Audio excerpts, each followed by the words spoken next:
सुप्रभात बच्चों, ऑनलाइन कक्षा में आप सभी का पुनः स्वागत है।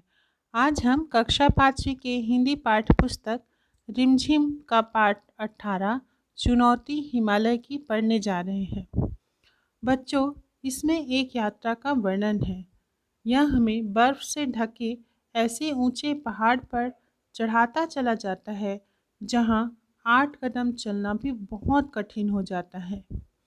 लेकिन बच्चों, यहाँ भी जीवन तो चलता ही है। तो आइए इस बर्फीले यात्रा में हम सब साथ चलते हैं बच्चों, और पढ़ते हैं पाठ 18 चुनौती हिमालय की। जोजिला पास से आगे चलकर जवाहरलाल मातयन पहुँचे तो वहाँ के नवयुवक कुली ने बताया, साहब, सामने उस बर्फ से ढके पहाड़ के पीछे अमरनाथ की गुफा है। लेकिन साहब, रास्ता बहुत टेढ़ा है। किसान ने कुली की बात काटी। बहुत चढ़ाई है और साहब, दूर भी है। कितनी दूर? जवाहरलाल ने पूछा। बच्चों, यहाँ पर जवाहरलाल से मतलब हमारे चाचा नेहरू जी से है। आप सभी को पता है ना चाचा नेहरू के बारे में। तो यहाँ पर जोजिला एक जगह का नाम है जहाँ पर जवाहरलाल जी पहुँचते हैं, और जो युवक रहता है, कुली रहता है, वह बताता है। साहब, साहब का मतलब होता है वह साहब को साहब बोल रहा है। तो वहाँ पर बर्फ से ढके पहाड़ के पीछे जो अमरनाथ की गुफा है उसके बारे में वह बता रहा है कि साहब, वहाँ पर रास्ता बहुत टेढ़ा है और बहुत चढ़ाई है। तब जवाहरलाल जी ने पूछा कि कितनी दूर?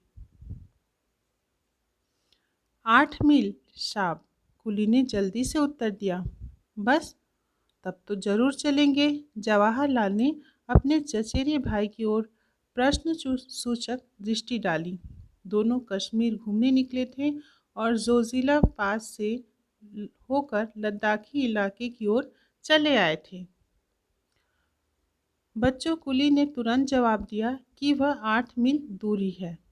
तब जवाहरलाल जी ने कहा कि बस इतनी ही दूरी है, और वह प्रश्न सूचक दृष्टि अर्थात ऐसी नज़र से जिसमें कुछ प्रश्न पूछने का भाव हो।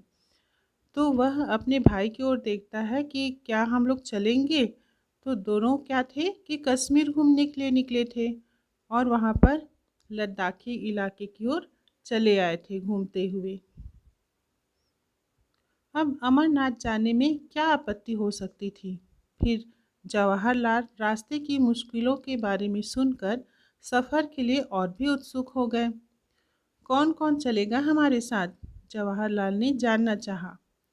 तुरंत किशन बोला, साहब, मैं चलूँगा। भेड़े चराने मेरी बेटी चली जाएगी। बच्चों, अब भला अमरनाथ जाने के लिए भला किसी को आपत्ति क्या हो सकती थी?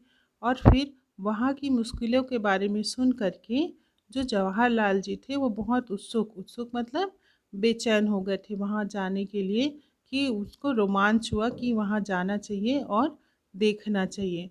फिर उन्होंने पूछा कि कौन कौन हमारे साथ जाएगा। तब जो किशन था वह बोलता है कि मैं चलूँगा, और जो मैं रोज़ भेड़ें चराने जाता हूँ तो मेरी जगह मेरी बेटी भेड़ें चराने चली जाएगी। अगले दिन सुबह तड़के तैयार होकर जवाहरलाल बाहर आ गए। आकाश में रात्रि की कालिमा पर प्रातः की लालिमा फैलती जा रही थी। तिब्बती पठार का दृश्य निराला था। दूर दूर तक वनस्पति रहित उजाड़ चट्टानी इलाका दिखाई दे रहा था। बच्चों, यहाँ पर भोर के समय का पूरा अच्छे से वर्णन किया गया है।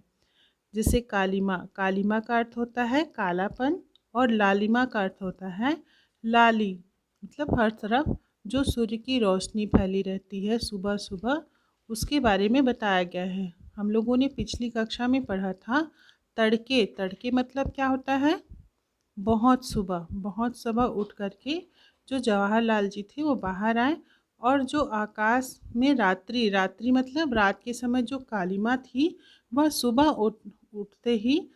होते ही सूर्य की रोशनी से सभी तरफ लालिमा यानी लाली फैलती जा रही थी। और जो तिब्बती पठार, पठार यानी दूर तक फैली हुई चौरस और ऊंची ज़मीन, मतलब ऊंचे ऊंचे पहाड़ी टाइप के, उसको हम पठार कहते हैं। तो तिब्बत में क्या होता है, पठार का दृश्य जो था वो बहुत निराला था। मतलब सुबह का समय था और दूर दूर तक वनस्पति रहित, मतलब जहाँ पर हरे भरे पौधे नहीं थे, बिना पेड़ पौधों का जो उजाड़ चट्टानी इलाका दिखाई दे रहा था, वहाँ पर कोई भी पेड़ पौधे नहीं थे। उदास, फीके, बर्फ से ढके चट्टानी पहाड़ सुबह की पहली किरणों का स्पर्श पाकर ताज की भांति चमक उठे। दूर से छोटे छोटे ग्लेशियर ऐसे लगते मानो स्वागत करने के लिए पास सरकते आ रहे हों।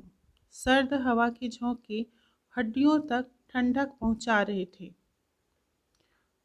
ग्लेशियर, ग्लेशियर का अर्थ होता है बर्फ का जमा हुआ बहुत बड़ा टुकड़ा।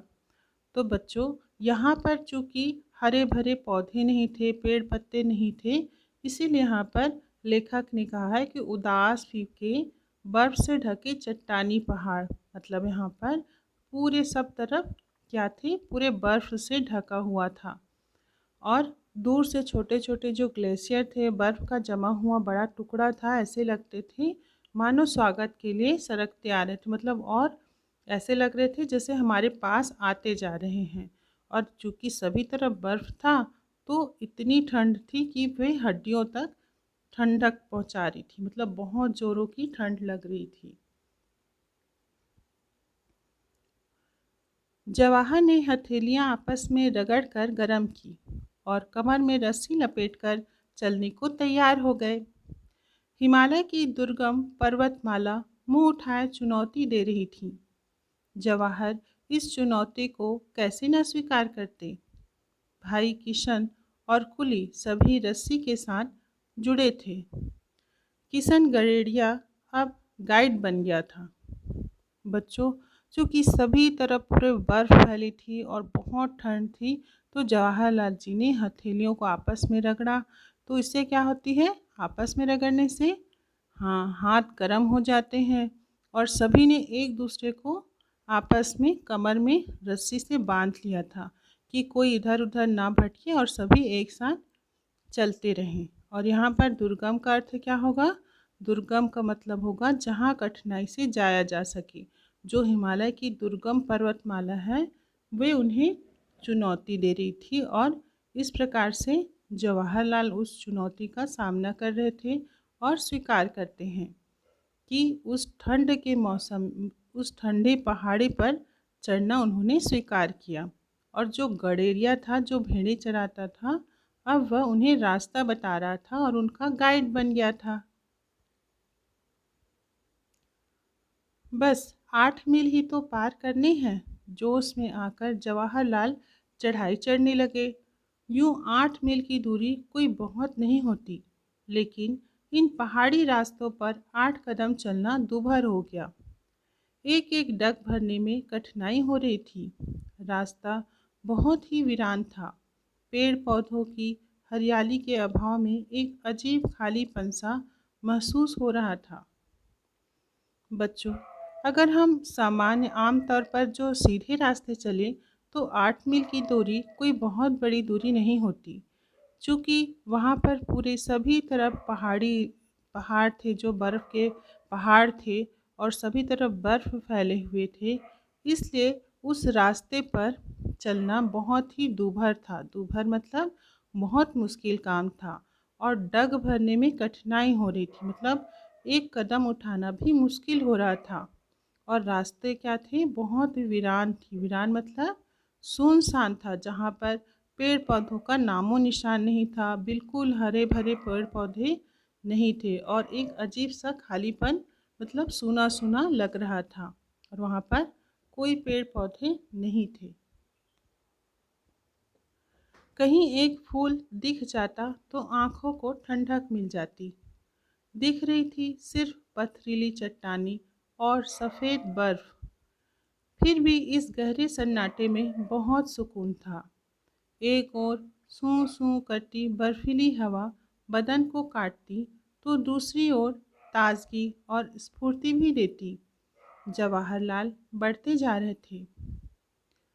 बच्चों, वहाँ पर कोई भी पेड़ पौधे नहीं थे, तो वो सोच रहे थे कि कहीं एक फूल दिख जाता तो बहुत ही अच्छा लगता। और वहाँ पर सिर्फ पथरीली चट्टानें थी, जो बर्फ़ की चट्टानें थी, सिर्फ वही थी। फिर भी इस गहरे सन्नाटे में सुकून, सुकून मतलब शांति और चैन था। क्यों? क्योंकि वो लोग अमरनाथ की गुफा को दर्शन करने के लिए जा रहे थे, इसलिए उन्हें एक सुकून सा महसूस हो रहा था। और जो बर्फीली हवा चलती है ना, तो बहुत ज़ोर से तेज़ हवा चल रही, ठंडी ठंडी, तो लेकिन उनको क्या दे रही है? स्फूर्ति। स्फूर्ति मतलब तेजी या फुर्ती, जिसको काटते हुए जवाहरलाल अपने साथियों के साथ आगे बढ़ते जा रहे हैं। जो जो ऊपर चढ़ते गए, त्यों त्यों सांस लेने में दिक्कत होने लगी। एक कुली की नाक से खून बहने लगा। जल्दी से जवाहरलाल ने उसका उपचार किया। खुद उन्हें भी कनपटी की नसों में तनाव महसूस हो रहा था। लगता था जैसे दिमाग में खून चढ़ आया हो। फिर भी जवाहरलाल ने आगे बढ़ने का इरादा नहीं बदला। बच्चों, जैसे जैसे हम ऊपर की ओर जाते जाते हैं तो ऑक्सीजन की कमी होती जाती है। और वहाँ पर भी जो ठंडी थी, बर्फीले मैदान थे और पहाड़ थे, तो उसमें भी वो लोग जैसे ऊपर ऊपर चढ़ते जा रहे थे, उनकी सांस लेने में दिक्कत होने लगी, मतलब उनको कष्ट होने लगा, असुविधा होने लगी। यहाँ तक कि एक कुली के नाक से तो खून भी बहने लगा। और जवाहरलाल जी ने उसका तुरंत इलाज किया, उपचार किया मतलब इलाज किया। और जबकि उनके खुद कनपट्टी, कनपट्टी मतलब कान और आँख के बीच के स्थान में तनाव महसूस हो रहा था। उनके नसों में भी तनाव महसूस हो रहा था, जैसे दिमाग में खून चढ़ आया हो, मतलब उनको भी तकलीफ़ हो रही थी सांस लेने में। फिर भी जवाहरलाल ने आगे बढ़ने का इरादा नहीं बदला, मतलब उन्होंने संकल्प कर लिया था। इरादा मतलब संकल्प कर लिया था कि आज मुझे अमरनाथ की गुफा जाना ही है। और वे आगे बढ़ने का अपना इरादा नहीं बदला। थोड़ी देर में बर्फ पड़ने लगी, फिसलन बढ़ गई, चलना भी कठिन हो गया। एक तरफ थकान, ऊपर से सीधी चढ़ाई। तभी सामने एक बर्फीला मैदान नजर आया। चारों ओर हिम शिखरों से घिरा वह मैदान देवताओं के मुकुट के समान लग रहा था। बच्चों, थोड़ी देर बाद ही बर्फ गिरने लगी और उससे क्या हुआ कि फिसलन बढ़ गई, मतलब फिसलने का डर भी हो गया, क्योंकि उनको अभी बहुत दूर चलना था, 8 मील दूर चलना था और पूरा बर्फ से ढका हुआ रास्ता था और सीधी चढ़ाई थी, ऊपर सीधी चढ़ाई थी। और वहाँ पर एक पहाड़ जो था, एक शिखर था, हिम शिखर था, वह बिल्कुल देवताओं के मुकुट के समान लग रहा था। तो बच्चों, इससे आगे की कहानी अब हम सब अगले वीडियो में देखेंगे और समझेंगे। तब तक आप वीडियो को देखें और समझें। धन्यवाद बच्चों।